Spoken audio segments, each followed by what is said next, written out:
আচ্ছা বলি ভাই, তো যাচ্ছি কোথায় অ্যাকচুয়ালি? প্রতিদিনই শুক্রবারে সকালে রুটিন হয় সাধারণত মাওয়া যাওয়া আমাদের। এখন বলতে পারেন ভাই কেন, এত কেন?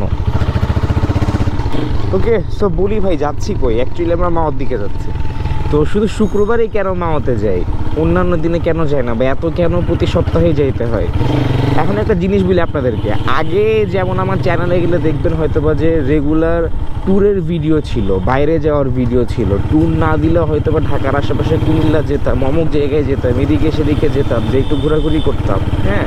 বাট রিসেন্টলি আর তেমন ঘোরাঘুরি করা হয় না। তার উপরে এত কাজ থাকে, সবার অফিস থেকে, সব মিলে এই শুক্রবারে সবাই ফ্রি থাকে। অ্যান্ড এই যে সামনে আমার রেজা ভাইও রেডি হয়ে দাঁড়ায় আছে, তো সবাই এই টাইমেই ফ্রি। রেজা ভাই, নাইম ভাই আসতেছে, এখানে আসতেছে।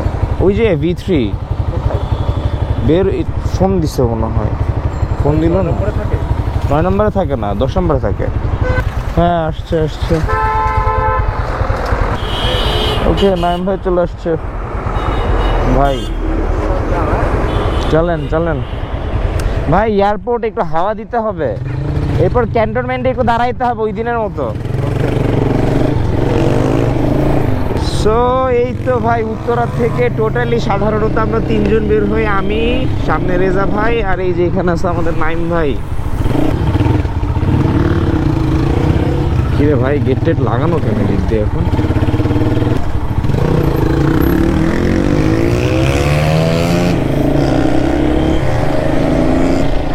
ক্যান্টনমেন্টে ওয়েট করতেছে রিয়াম ভাই অ্যান্ড আসিফ, মানে আমরা এই কয়জন যাই সব সময়।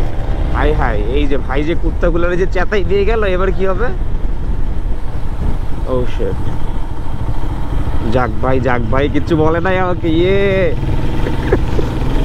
সো যাই হোক, ক্যান্টনমেন্টে ওয়েট করতেছে রিয়াম ভাই অ্যান্ড আসিফ। আরও কয়েকজন আছে, আমাদের অনিম ভাই আছে। মানে আমাদের এই কয়েকজনের মানে রেগুলার রুটিন হয়ে গেছে আর শুক্রবার সকালে মাওয়ার দিকে যাওয়ার। নাও কেন ভাই এত কেন যাই? বিকজ এই যে বললাম তো, যে ঢাকার বাইরে না খুব একটা যাওয়া হয় না এখন, আরও খুব একটা ট্যুরে যাওয়া হয় না। অনেক কাজ এই সেই হ্যান ত্যান, যাওয়াই হয় না। আমি লাস্ট যে কবে ঢাকার বাইরে গেছি আমার না নিজেরও মনে নাই আসলে। তো এই সব মিলায় আর কি, যখন একটু সময় পাই কোথাও না কোথাও যাইতে তো মনে তো চাই, ইচ্ছা তো ঠিকই করে। ওই সোজা দিয়ে বেরোবেন নাকি? চলেন চলেন চলেন। সো এইসব কারণে ভাই কোথায় যেতে মন চাই রেগুলার, এই জন্যই যখনই টাইম পাই তখনই ঢাকার পাশে মাওয়াতে যাই। দেখেন ভাই, মাওয়াতে যাওয়ার আগে কেমনে সবাই টানাটানি শুরু করে দিচ্ছে। অ্যান্ড অ্যাকচুয়ালি কি ভাই, মাওয়াতে আমরা টানতে যাই, it's not like that, absolutely it's not like that. জিনিসটা হচ্ছে যে মানে ওই যে বললাম না, একটু বাইক চালাইতে পারি আর কি ঢাকার আশেপাশে কোনো একটা জায়গাতে আমরা। সো যেহেতু রেগুলার ট্যুর দেওয়া হয় না ভাই, এই জন্যই মাঝে মধ্যে আর কি আমরা মাওয়াতে যাই। সো ম্যাক্সিমাম ফ্রাইডেতেই মাওয়া যাওয়া পরে সকালবেলাতে, আর ফ্রাইডে ছাড়া খুব একটা যাওয়াও হয় না কখনো। মাঝখানে রাতের দিকে গেছিলাম কয়েকবার, বাট রাতে যাওয়াটা না কেন জানি পছন্দ হয় না আমার। অ্যান্ড রাতে যতবারই গেছিলাম ম্যাক্সিমামই গাড়ি নিয়ে গেছিলাম, বাট মজা লাগে না। এর চাইতেই সকালবেলা ভোরবেলা মাওয়া যাওয়ার মজাই আলাদা। অ্যান্ড আমরা কিন্তু মাওয়াতে যাই, একটু ঘোরাফেরা করি, একটু টানাটানি করি, একটু বাইক চালাই। বাইক চালাই আবার ধরেন 10টার মধ্যে উত্তরাতে ব্যাক করি। সো আমরা এই 6-7টা বাইক রেগুলার মাওয়াতে যাচ্ছি। অ্যান্ড যখনই টাইম পাই, কোনো একটা ছুটির দিন, শুক্রবার বা অন্য কোনো দিন যদি ছুটি হয়, তাহলে সকালবেলার দিকে একটু মাওয়া থেকে ঘুরে আসি। কারণ এই যে বললাম, তার তো বাইক চালানোর জায়গা নাই। অ্যান্ড এই জন্যই আপনারা দেখেন যে আমার ইউটিউব চ্যানেলে মাঝখানে অনেক মাওয়ার ভিডিও। বিকজ কই যাবো রে ভাই, একটু তো ট্যুর তো দেওয়া তো লাগে। এখন মাও যদিও কোনো ট্যুরের জায়গা না, বাট স্টিল গেলে একটু হলেও ভালো লাগে আসলে। অ্যান্ড ডেইলি রুটিনের মধ্যে মাওয়া যাওয়ার জন্য আরেকটা রুটিন হচ্ছে, প্রত্যেকবার এয়ারপোর্টে দাঁড়ায় বাইকের একটু টায়ার প্রেশার চেক করতে হবে। কারণ আমার টায়ার প্রেশার কমে যায়, এটা খুবই নর্মাল, সবারই কমে। সো আমারও প্রেশার কমে যায় টায়ার। সো যাবো, একটু টায়ার প্রেশার চেক করবো, দেন ওখান থেকে ডিরেক্ট ক্যান্টনমেন্টে যাবো।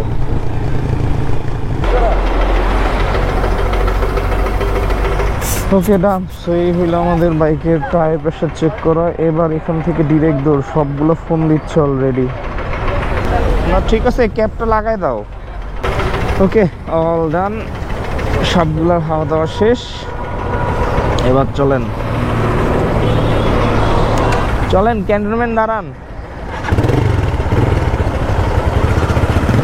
সো বারবার ফোন দিচ্ছে রিয়াম ভাই, আসিফ আর অনেকে ক্যান্টনমেন্টে যে বসে আছে অ্যাকচুয়ালি। অ্যান্ড আজকে আমরাই লেট পার্টি, প্রত্যেকবার আমরাই উত্তরের বাসিন্দারাই সবার আগে যে বসে থাকি, আর এইবার আমরাই লেট আজকে। তো ভোরবেলাতেই কেন আমরা যাই, বিকজ এই যে রাস্তাঘাটে গাড়ি ঘোড়ার চাপ একটু হলেও কম থাকে, এই জন্য ভোরবেলাতে যাই। রাত্রেবেলা ভাই ভালো লাগে না, বিকজ এমনিতেই চোখে কম দেখি আমরা, তার উপরে রাত্রেবেলা তো লাইটই নাই, মানে সব কিছুতে অনেক ভেজাল লাগে রাত্রেবেলা। যাই হোক ভাই, এইদিকে ঠান্ডা পড়ে গেছে, মোটামুটি বেশ ঠান্ডাই লাগতেছে। এখন যাই মাওয়ার দিকে যাই, দেখি কিরকম অবস্থা। সামনে শীত আসতেছে, তো শীতের সময় হয়তো বা দু একটা ট্যুর দিলেও দিতে পারি, তখন হয়তো আবার মাওয়া দেখবেন না, তারা তখন ট্যুর দেখবেন। অ্যান্ড আমরা প্রতিবারই চাই 6:30টার দিকে বের হয়ে যেতে, একদম ডিরেক্ট, অর্থাৎ 7টার মধ্যে মাওয়া রোডে উঠতে চাই আমরা, কিন্তু কোনো বাড়ি পারি নাই। অলরেডি এখানেই বেজে গেছে হচ্ছে 7:15। ওকে, ক্যান্টনমেন্ট। অ্যান্ড ওরে বাবা, আজকে সব এই জায়গাতে কেন? মাহমুদুল ভাই বাইক কই? মজা নিতেছেন কেন আপনি? কালকে রাত্রে আমার চাকা থেকে খুলে নিয়ে গেছে। আর ভিডিও করবো, দা ফাস্টেস্ট কেপিআর আসতেছে প্রতিবার, এখন দেখি আপনার বাইকই নাই। এ রিয়াম ভাই চলেন, বেরোই যাই, দাঁড়াবো না আর। হ্যাঁ, খালিদ আসছে। হাওয়া নাই, আমার হাওয়া দেওয়া লাগবে। হাওয়া দিবেন? আমি দাঁড়ায় যাবো, গিয়ে দাঁড়ায়। চলো। হাওয়া যাওয়া মানে অনিম ভাই আছে। হ্যাঁ, অনিক ভাই আছে। ওই যে ঢাকা ভার্সিটির ওই দিক দিয়ে, ওখানেই খালিদ দাঁড়ানো। ওকে, অ্যান্ড আপনার আসিফকে তো চিনেনি। আর এই যে মাহমুদুল ভাই বাইকটা আনে নাই আজকে, কেন জানি না। আর মাহমুদুল ভাইয়ের পিছে বসে আছে অরবিল ভাই, এই কেপিআরটা অরবিল ভাইয়েরই কেপিআর। ওকে, সো এখান থেকে যাব হানি ফ্লেভার দিয়ে, তো মাওয়াতে তো উঠবো, বাট ওখানে আরও লোক দাঁড়ায় আছে। ওখানে আমাদের একটা ফ্রেন্ড খালিদ আছে, দেন হানি ফ্লেভার পার করে পোস্তগুলোতে আমাদের অনিম ভাই আছে। সো আরও বেশ কয়েকজন অ্যাড হবেন, দেন আমরা ওখান থেকে একবারে মাওয়াতে চলে যাবো। ওকে ভাই, এখানে ভিডিও না করে আগে যাই, চলেন। এই যে এখানে আছে বাকিরা।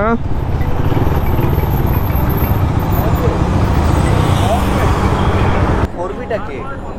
বলছে খালিদ, আমার ফ্রেন্ড। ও গেল কই? ওই যে খাওয়া দিতে গেছে। হাওয়া।